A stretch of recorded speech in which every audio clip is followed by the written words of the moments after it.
Change your mind, change your money, change your life. I am Coach Rob Lee Simmons, the host of this podcast, and let me be your tour guide to greatness.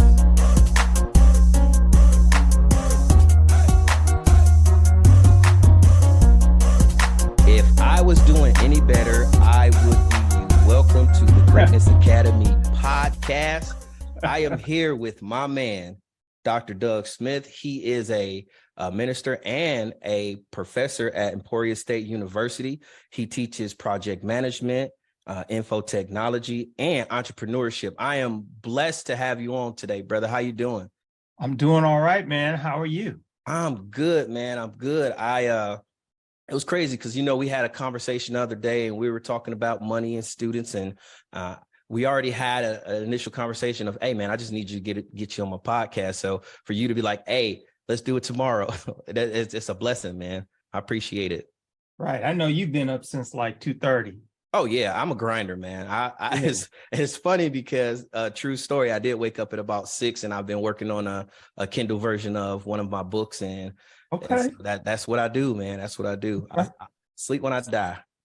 Okay. Well, I've been grinding too, but I was grinding at the gym this morning, and my chest right now is on fire. I'm just saying. Hey, that's the way it's supposed to be on a Saturday morning. You just got to drink water and get through it. Right. Listen, pancakes has got my name on it, even though I am not supposed to eat any, and I won't. I'm gonna be disciplined. But I'm just saying, my chest is on fire and I want some blueberry pancakes. So, it's Saturday morning. It's all good. We're both grinding. No, I get it, man. And so like on my podcast, I often mention that a lot of times successful people usually have mixed in their stew of success physical training. So how do you feel physical training has played a part in your success? Well, okay. So, just to be transparent, I am not a gym rat. There's absolutely nothing that appeals to me about being in the gym, nothing whatsoever. My wife, on the other hand, she loves the gym. She loves working out, all of that good stuff. And she decided that she was going to, do a fitness competition last year. And so that, she's got a strict training regimen and a strict eating regimen. And I, being the dutiful husband that I am, I said, well, I'm going to support you. Yeah, right. So I'm gonna eat, I'm gonna eat clean, and I'm gonna get in the gym because you looking all good and everything, and I can't be I can't be the one. Right. And things happen at the gym, old dirty men be like, can I help you lift that? And so I'm like, okay, look, I need to be in the gym too. Right. We good, bro. Don't nobody need to spot my wife except me. We good. I got her. Exactly. Right. And so, I've been grinding along with her. And I say all that to say this, in terms of what it's doing for me. Of course, there's the physical benefits of it, but it's always about, when you're trying to be successful, about being in balance. That's right. Good. You got to have balance between your mind, your body, and your spirit. And, it just helps me, even though I don't like it, even though every day there's, I'm still chasing endorphins. I don't even know what an endorphin looks like. Right. They see me and then they go hide. People say, after a while you get this rush of euphoria. That has never happened for me. And I'm working out, 2-3 hours a day, and I'm still like, man, when am I supposed to get, endorphin? Come visit me is what I'm trying to say. Right. You're just trying to get through it. It's just 2 hours and you trying to get through it. Right. I'm, sweating and carrying on, and I'm just like, Lord, come check on your son.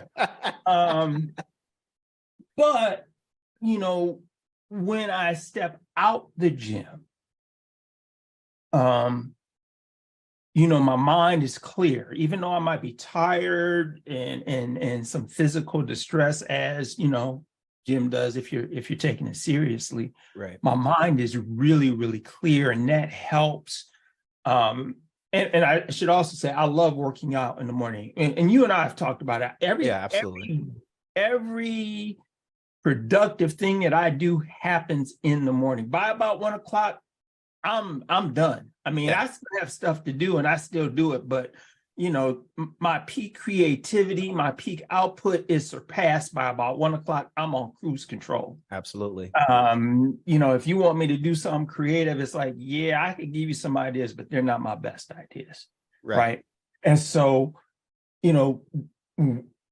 that physical training just helps to balance and level everything out. I think I can confidently say that over the last year, certainly the last six to 8 months, it is, even though I'm 54 years old, I'm in the best shape that I have ever been in my life.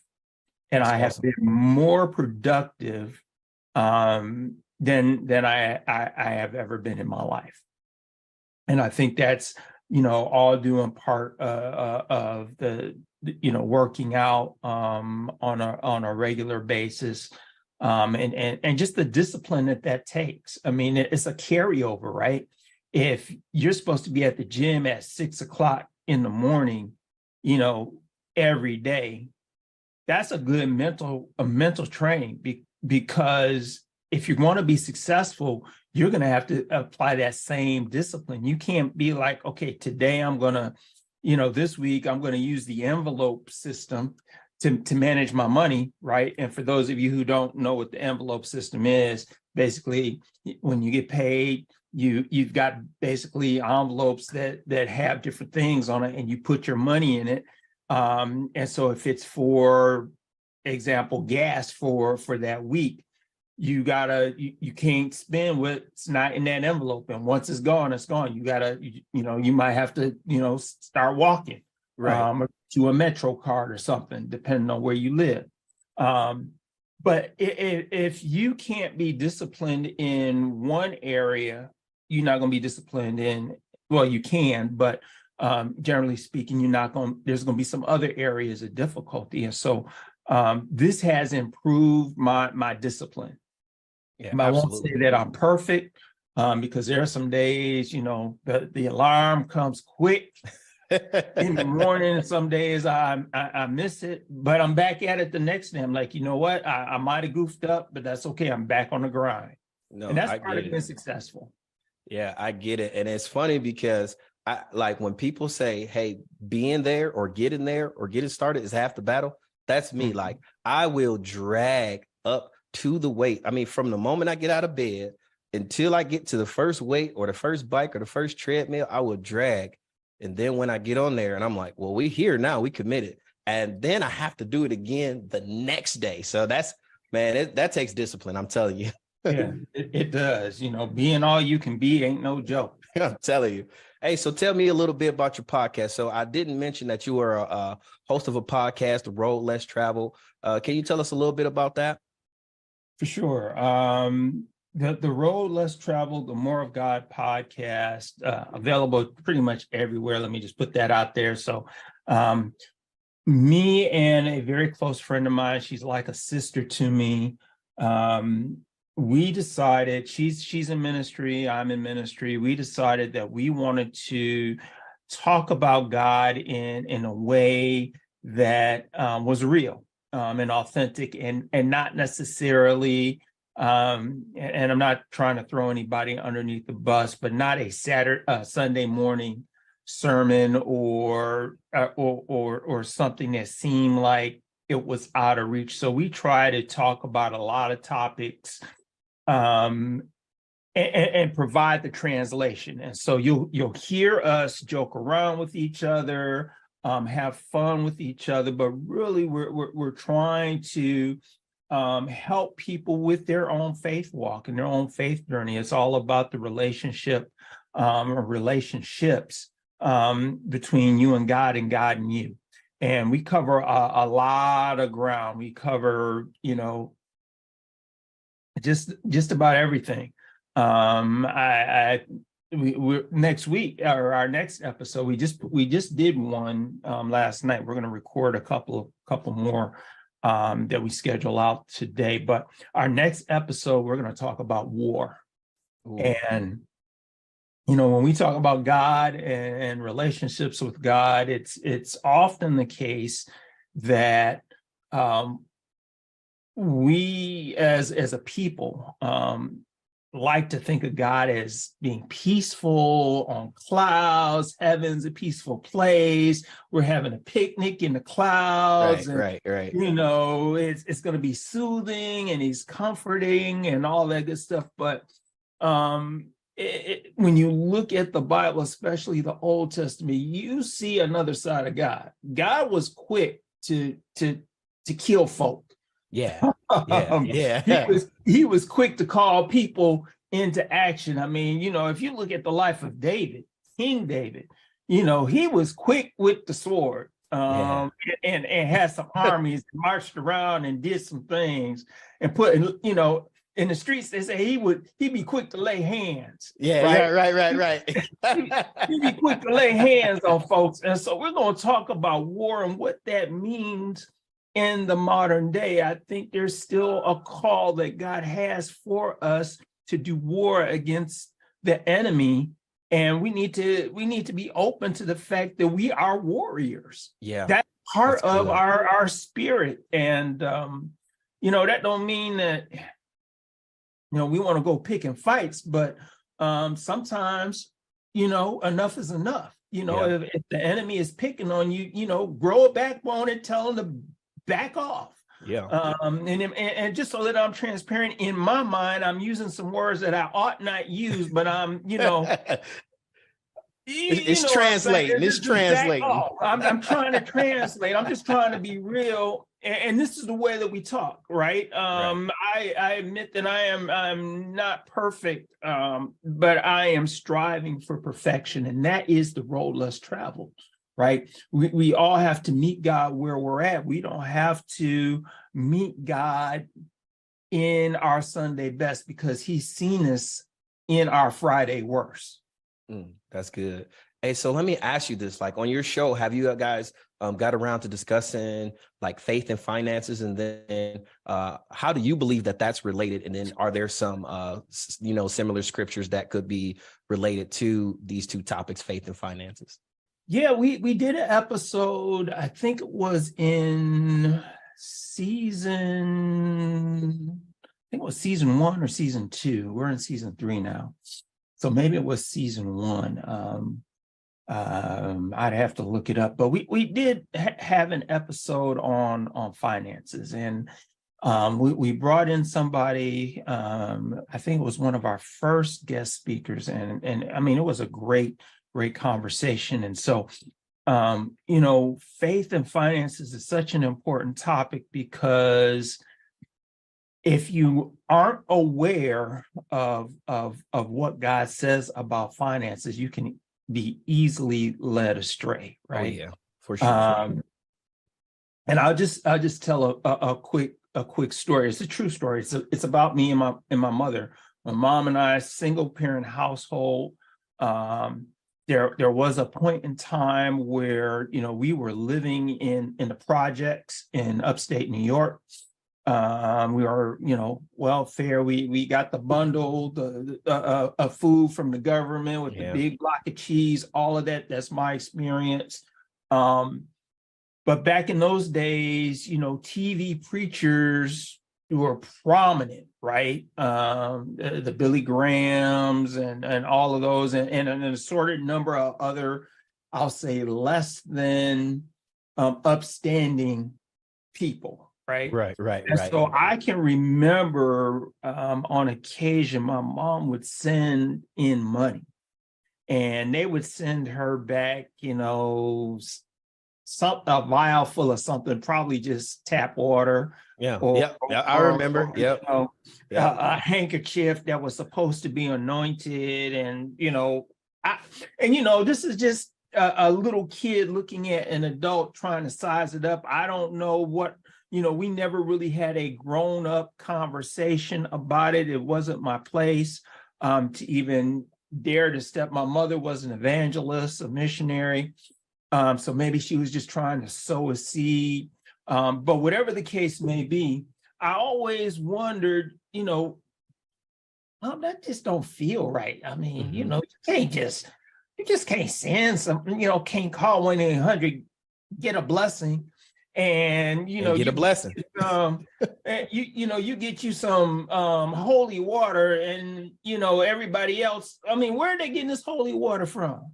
Right. It's got to come from somewhere. What are they doing? Are they going over to the Jordan and bringing back vats of Jordan water where Jesus was baptized and sticking it in little vials and selling it, or giving it away, or however they want to phrase it. Right. And so it's important that we have a grounded understanding of what God's plan is for our finances, and it's real simple.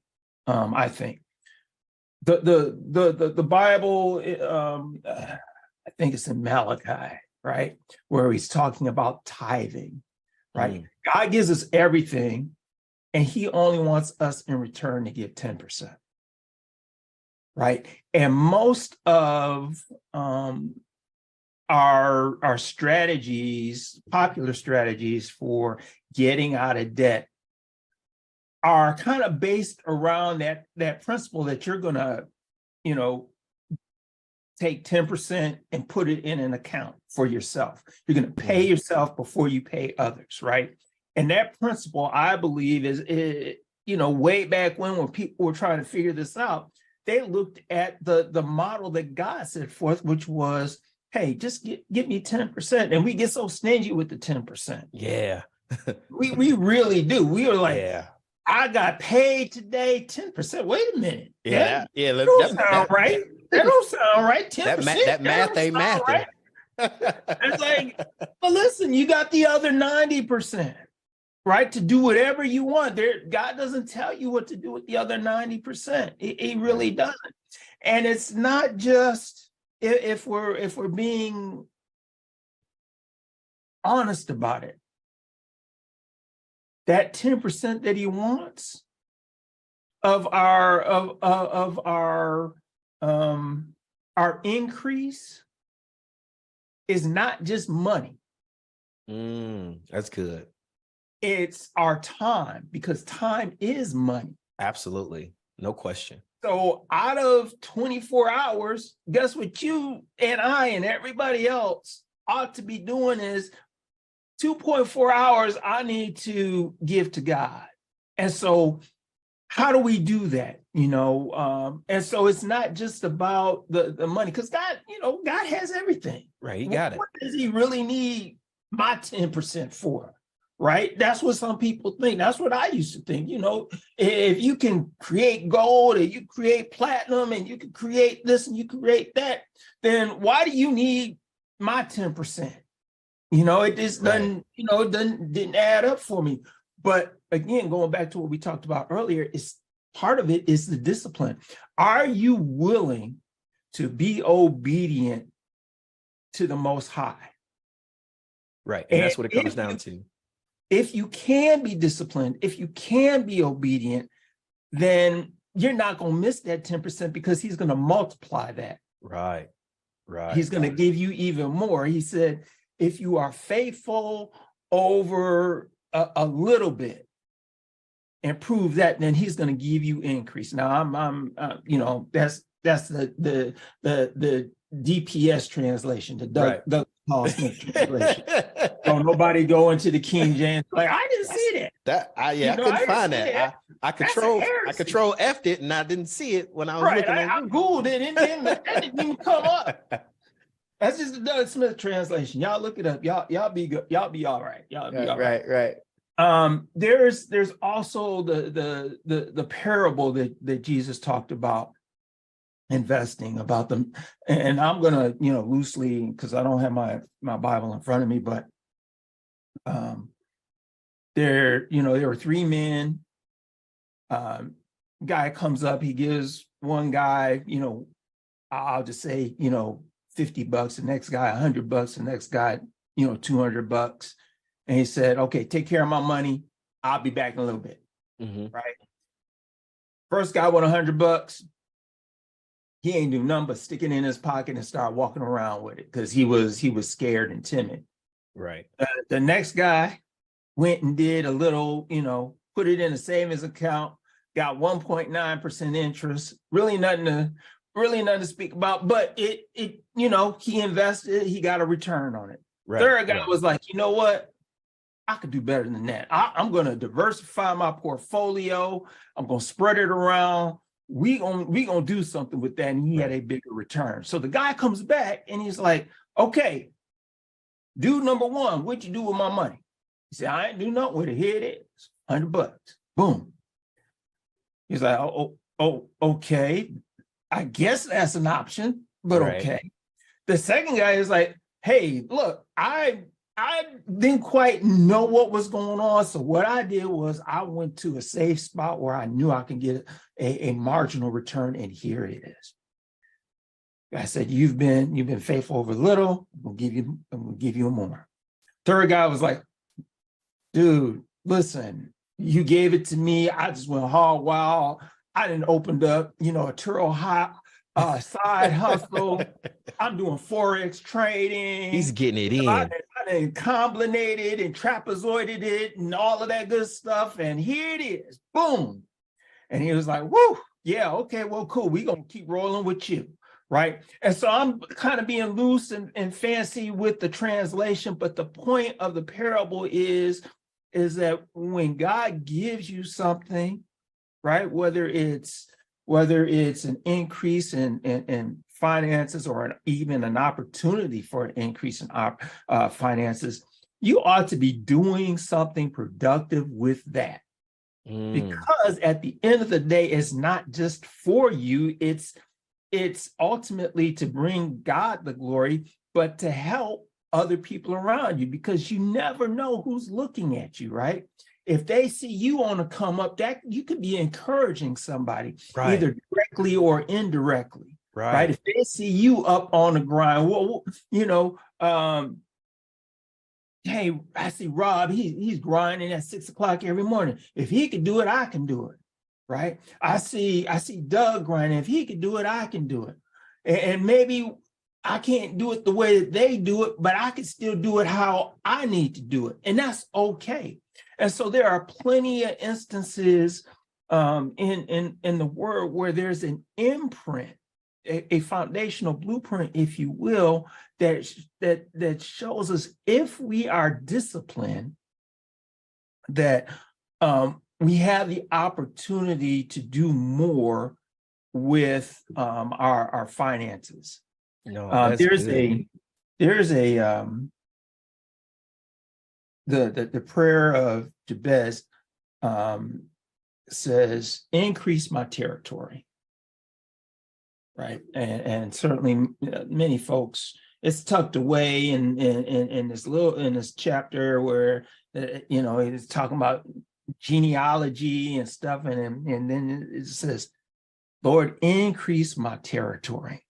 Right. You don't get to really be able to get God's attention with a prayer of Jabez like that unless you are prepared. Right. You had that Kairos moment where success meets opportunity. But you have to be prepared for it. And so one of the things I think,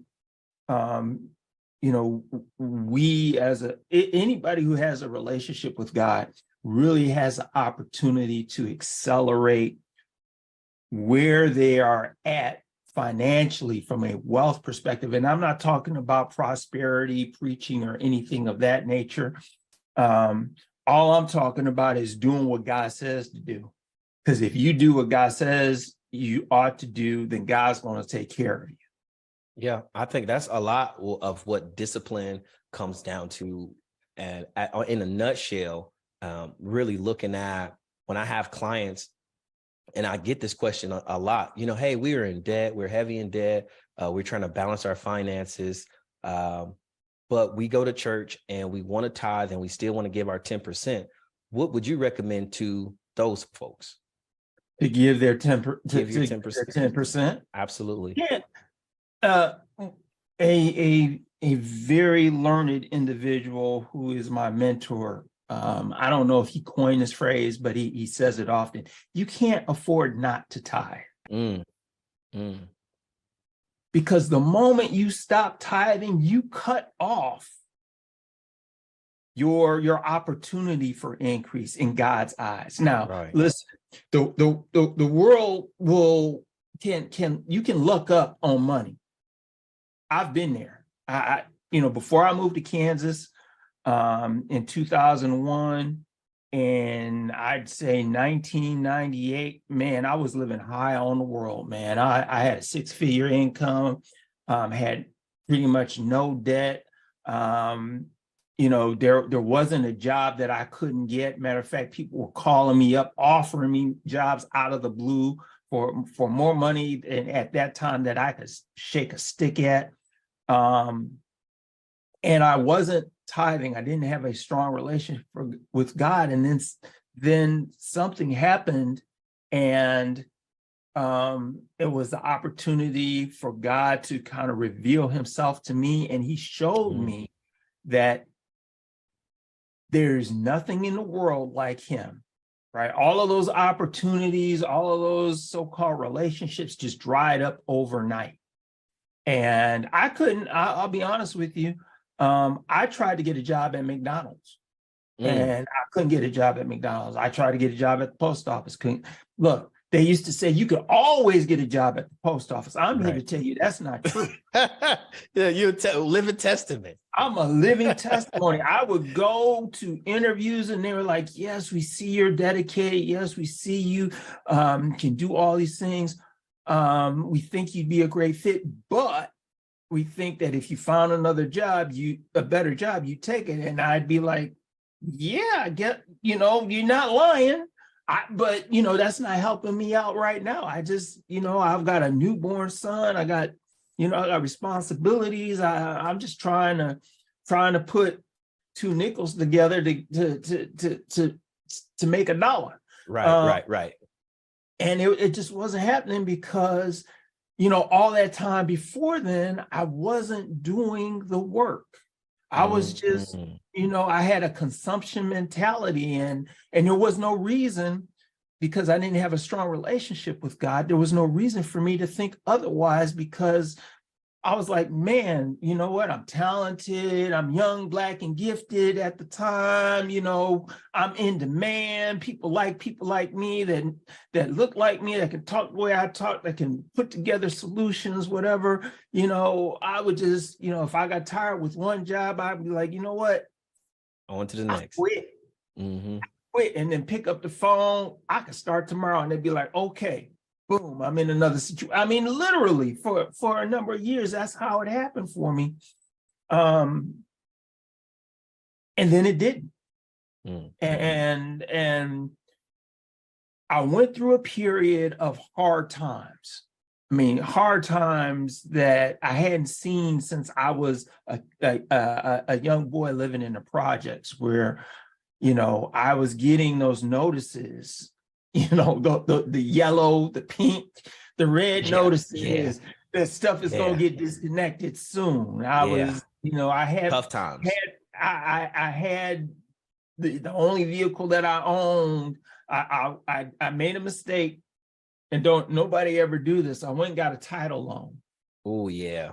Yeah, don't do that. And I was, at the time I got it, I was like, oh man, no problem. I was a college graduate. I did the math. I was like, oh, I could take care of that. But I'm here to tell you that I couldn't. I got to a point where I was out at the time I took it out. I was projecting that I would have a job, not knowing that I was not going to have a job. And so I couldn't pay it. And I came home one day and my truck was gone. And so lots of, hard times. I looked in the cabinet. Dude, I couldn't find a bean nor a franc. Wow. Tough times. Tough times. talking about tough times. I was on unemployment and my unemployment was running out. I was in an apartment in Oak Park, Illinois, suburb of Chicago, trying to figure out how many days before the landlord comes and changes the locks and puts the eviction notice out. And I remember distinctly laying on my bed. I didn't even have a headboard. I was just, I just had a bed frame, a mattress, and a box spring and some sheets. Yeah. I'm looking up at the ceiling like, okay, God, I get it. I can't, I get it. You're trying to get my attention. You took everything away from me that was a distraction. If you tell me what to do and I'll do it. And almost like that, I found a job or a job found me in Topeka, Kansas. I'd never been to Kansas before. I've been to Kansas City once on a consulting gig, but never been, further west than Kansas City. Right. And really not even, it was just the opportunity was outside of the airport. So I literally just took a cab across the street, did my job, and then took a cab back to the airport and went back to Chicago. Didn't know anything else about Kansas except for the Wizard of Oz and the Wiz. Yeah. Yeah. And moved and started tithing, and my life started to change dramatically. And I won't say that, the next day I got a fleet of cars and I got a yacht and, some of the things you might hear on some commercials. I had just show up that I didn't even know I was going to show. Listen, none of that happened. Right. Tell them the real deal. None of that happened for me. I still had to grind, but opportunity after opportunity came, increase after increase came to where, my prayer, I remember distinctly after being here a couple of years, I said, Lord, I would love to tithe more than my bills. And if you think about that, that's a powerful statement. Oh, yeah. Oh, for sure. Because sometimes we are, our bills are more than we can tithe. But if you say, hey, no matter what happens in my life, I'm going to give God a portion of what he has so generously give to me, then what you're going to see because of that discipline and that obedience is that at some point your bills is not going to be your problem. Right. It's like so far removed from the bills being a problem.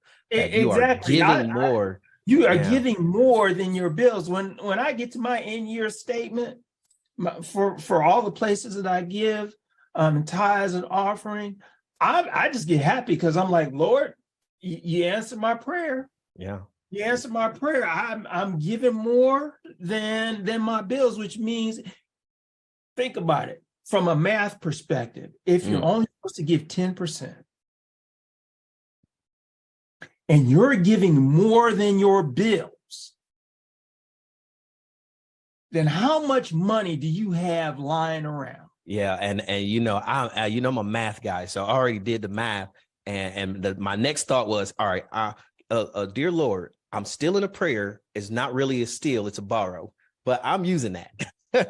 I am using that. That's really good. That's a great thought, because a lot of times it's about even tied to the religious aspect is mindset. And if you have that type of mindset of the level of growth that you're trying to achieve, I mean, imagine how far you can go with that. I mean, that's mind blowing to me.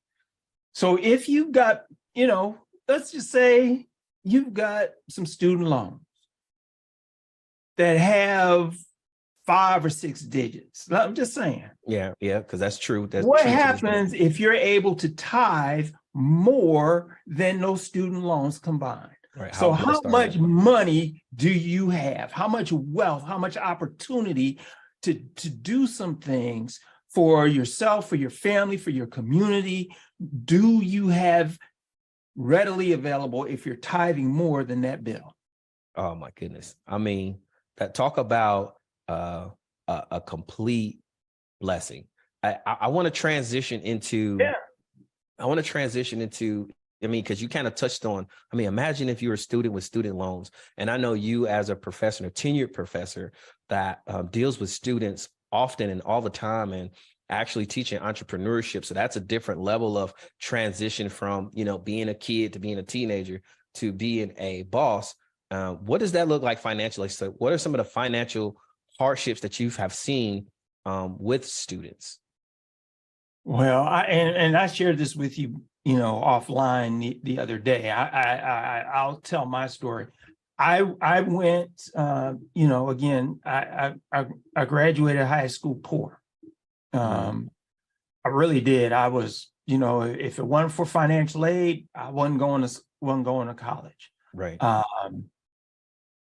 And back in those days, back in the 80s, they would just give you boatload of money, Pell Grants and of course student loans, but they would give you money, and so what you would end up doing if you were on financial aid is, they would send the money to the school would take their cut, and then they would give you the rest. And so as a young 17, 18-year-old that had never seen money, I'm not talking about, wealth Cosby like money, but just money in general that you didn't have to think about, can we shop in the grocery store aisle that doesn't have the black and white labels? Can we buy, the label with Jolly Green Giant? Right. Instead of having Oreos, can I have Fruit Loops? Can I follow my nose with Toucan Sam on the box? Some people have that experience of never knowing what the black and white labels are, but that wasn't my experience. And so when I got to school and they were like, well, you could pick up your money. I'm like, what are you talking about? Pick up your money. Things like savings had never been really etched inside of me. Right. It was always, you got to get enough to get what you need. And if you got a little bit more, then go do something for yourself because you've been living this hard life. Right. And so when I got, checks of, hundreds and maybe even sometimes thousands of dollars, that they're like, well, here you go, your room, your board, your meal plan, your tuition, your books already been paid for. Here you go. My mindset was, let's go buy some stuff. Right. You ain't never had nothing. Let's upgrade your wardrobe. Let's, Run DMC, LL Cool J. I want to have a tracksuit. Right. I don't want to have just one tracksuit. I want to have a couple of tracksuits. Right. I want to be a DJ. So let me go buy me a Technics 1200 direct spin turntable. Let me go to the record store and buy some vinyl and get me a couple of milk crates and fill my milk crates up with records. Right. I had a very much pro-consume mentality. Mm-hmm. And so today's students, I believe that they're a little bit more educated than I was back in those days, but they still have, especially students of color, still have some of those same, I'll say, genetic traces of impoverishment when it comes to building wealth, and trying to get through school with as little debt as possible. Now, I will say this. It is very possible to be in school, and if you got to take a student loan to get through school, there's nothing wrong with taking a student loan. It's just that you need to have a plan for how you are going to pay that back, right? And yes, if it's a private loan or if it's a federal loan, they'll, when 6 months after you graduate or 6 months after you stop going to school, whichever one that happens to be, somebody's going to come knocking on the door and say, you owe us some money. And by the way, here are some repayment plans that you can do. And yes, those repayment plans can be helpful, but you already need to know those repayment plans are going to pay the minimum. It's just like a credit card. It's going to pay the minimum due each month, which means, ladies and gentlemen, that you're going to stay in debt longer. Mm. Mm. And so maybe when you're starting out, yeah, maybe that's what you got to do, because, you're starting out, you don't have anything. The price of renting and all of that is extraordinarily high these days. Maybe going home is not an option. It certainly was not an option for me. I declared that I was never going back home. Yep. That was not an option. Yep. I'm just going to grind it out, and it is going to be what it is, but I'm not going back home. Some folks have the option of going back home. Their families are set up that they can do that and get a foothold established. But whatever the case is, you've got to have that mindset that debt is not, and I don't care what anybody says before I finish this, I don't believe that there's such a good thing as good debt. Really? Debt is just debt. Yeah. It don't have a personality. You still owe somebody. The Bible says, be the head and not the tail. And don't be the person that's indebted to, because as long as you're in debt to somebody, they get to have a say in your life. That's a good point. And so, your goal is to live debt free, to live like nobody else lives. That means you've got to do things that nobody else does. Again, discipline, obedience. And so I think, and we do a disservice to students because we give them this rosy picture of being in college and what that's going to do, and an overly rosy picture, I should say. And, part of the picture that we paint for them is absolutely true. You go to school to learn, elevate, to have greater opportunities. All those things can happen if you get to the end, right? If you don't get to the end, you don't get to realize all of that. You on your resume, you say that you attended Salisbury State University and that you went there 2 years, and they say, well, did you get a degree? And then you have to say no. Right. So really all you're saying is that you've got a high school diploma and you got nothing to show for it. That's tough. So that's a tough nut.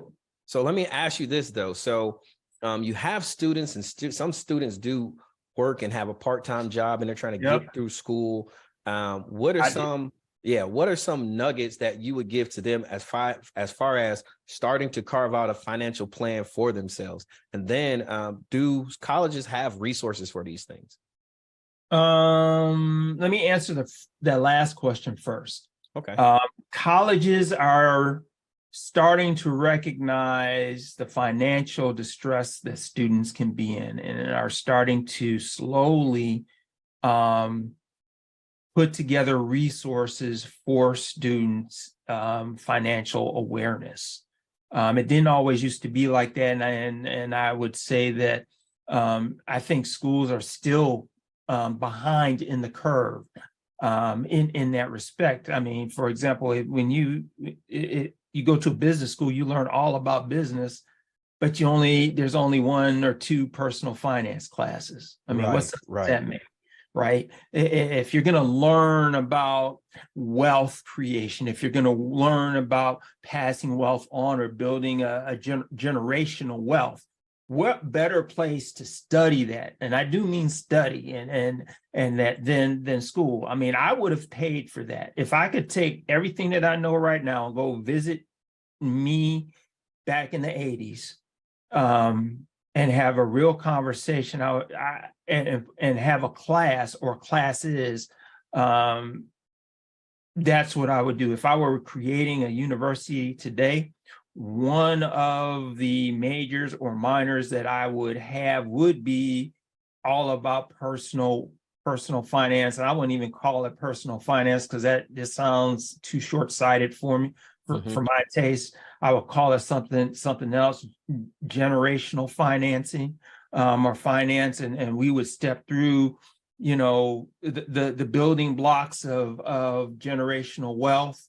We would have some opportunities to create generational wealth, or at least start, pouring the foundations and giving folks some hands-on experience and being able to give students the space to ask the question that they're afraid to ask because they don't want to look stupid, or they don't want to expose themselves to, or their background or where they came from to other people. Well,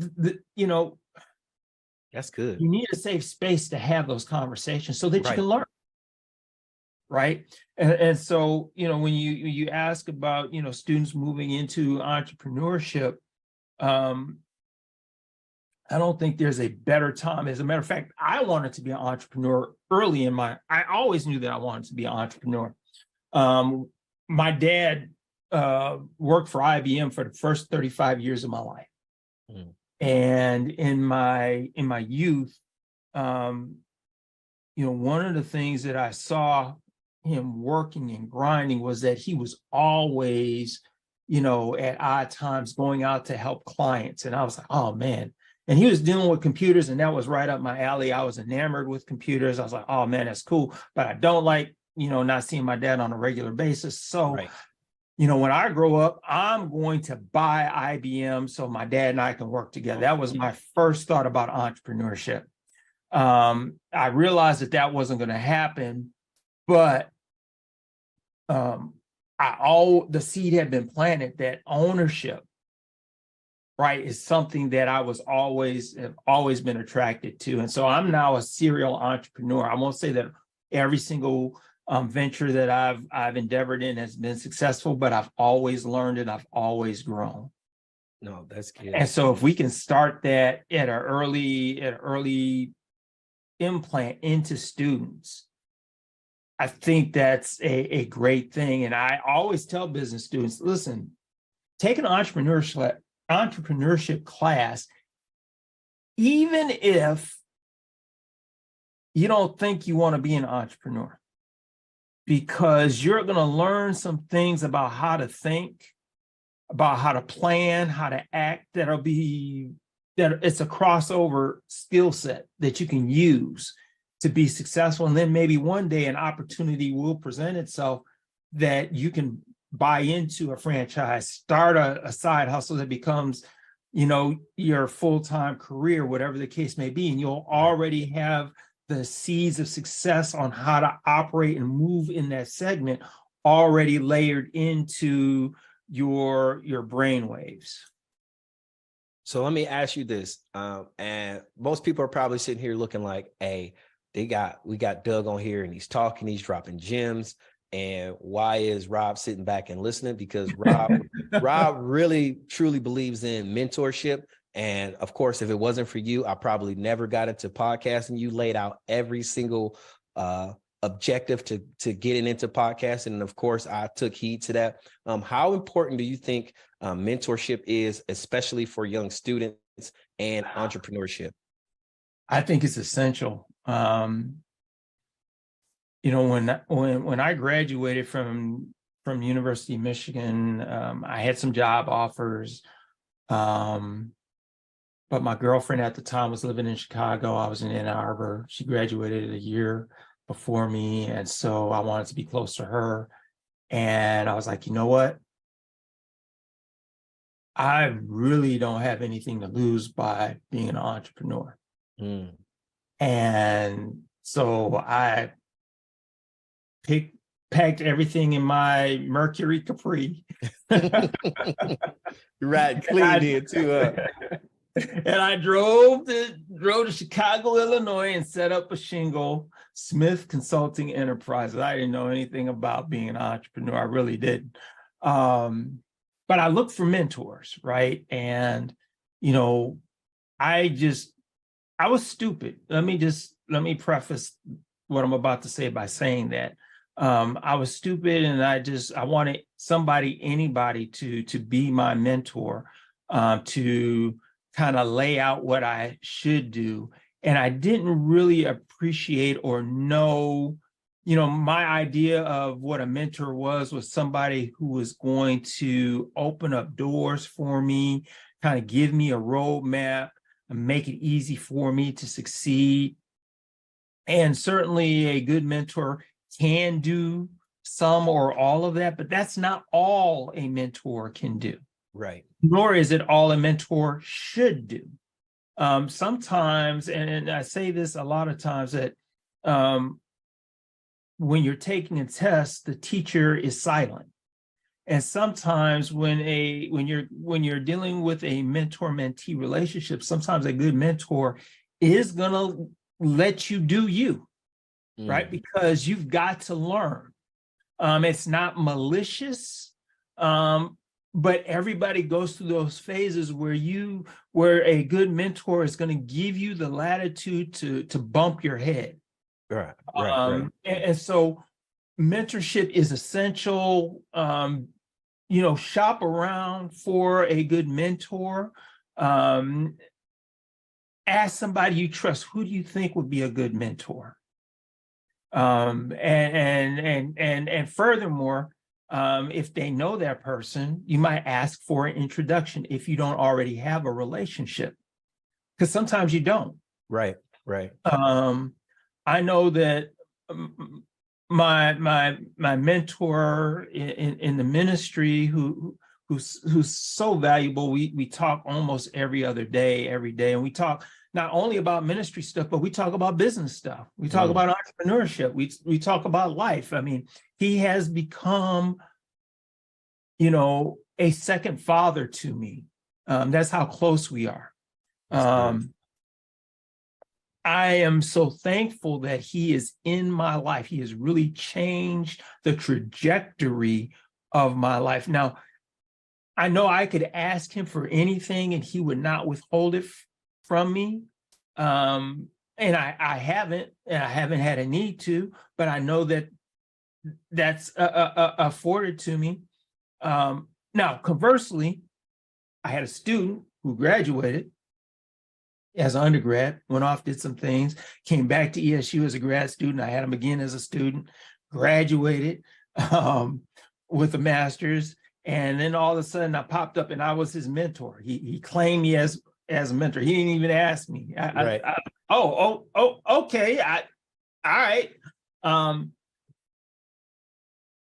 But watch this, and talking about the relationship between a mentor and a mentee, he would call me at the beginning of our mentorship relationship, only when there were problems. And it just wore on me. It just really did. I would go and tell my wife, I can't take this. From a psychological perspective, the only time I hear from this young man is when there are problems, and it's just wearing me down. I mean, where's the opportunity for guidance so that you don't have to get in these problems? Right, exactly. And so finally, I had to have the courage to talk with them and say, listen, you know what? We've known each other for a very long time. I know you inside the classroom, outside the classroom. You know some of the same people I know. So I know your background a little bit more than the average person. But listen, if we're going to continue this type of relationship, this is what if you really want me to be a mentor, you need to know that I don't want to hear from you just when there are problems. Right. That's not the type of, if you need somebody to do that, that's just not me. That's not who I am. That's not the type of relationship I want. I'm not saying that I don't want to help you with your life, because everybody has stuff and you can't necessarily divorce the person from their stuff and their baggage and their situations. I get that. But if that's the only time that we intersect, then I'm not really being a mentor to you. Right. And so what I would tell other people, whether you're a student or you're not too grown to have a mentor. You're just not. It doesn't, everybody, I think, you need somebody that's going to edify you, that's going to challenge you, and somebody that's going to tell you to your face that you're wrong, that you trust enough that you're open to that criticism when it comes, when it hits you in the face. It's going to stop you and force you to think. And so I believe, that was a very long answer to a very short question. I love it. Mentorship is essential if I could write a book, it would be called Mentorship is Essential for the Soul. Oh, I think I might have just gave you the book title for your next book, sir. Okay, you can be my co-author. I love it. Hey, we're going to wrap up the show, man. I really appreciate having you on. Hopefully you can make some more time for me again and we can do this again. I truly my appreciate microphone is always open for you. I appreciate it, and I'm truly humble. Thank you for dropping gems on the show. I'm just trying to get that goat free merch. Is what I'm trying to do. I owe you. In fact, that's I got you. I owe you. I owe you a goat. So I'm just trying to give a shout out. I'm just trying to put a plug in for you. So if you haven't gone to where's it at on the Greatness Academy website? Yeah, so you just go to lifejourneyfn.com/shop. Yeah, you can get you a GOAT t-shirt, get the GOAT hoodies, and we got the cups and spoons and pencils coming soon too. We ain't got spoons yet, but they coming soon. Oh, okay. They coming soon. We gonna make it happen. Y'all got those spoons. Y'all took going to the next level. Yeah, man. We getting it. And it's the one thing that you spoke about. Sometimes you just think of things on how you can do them, and then you have to take the top off and look at what you're trying to accomplish limitlessly. When you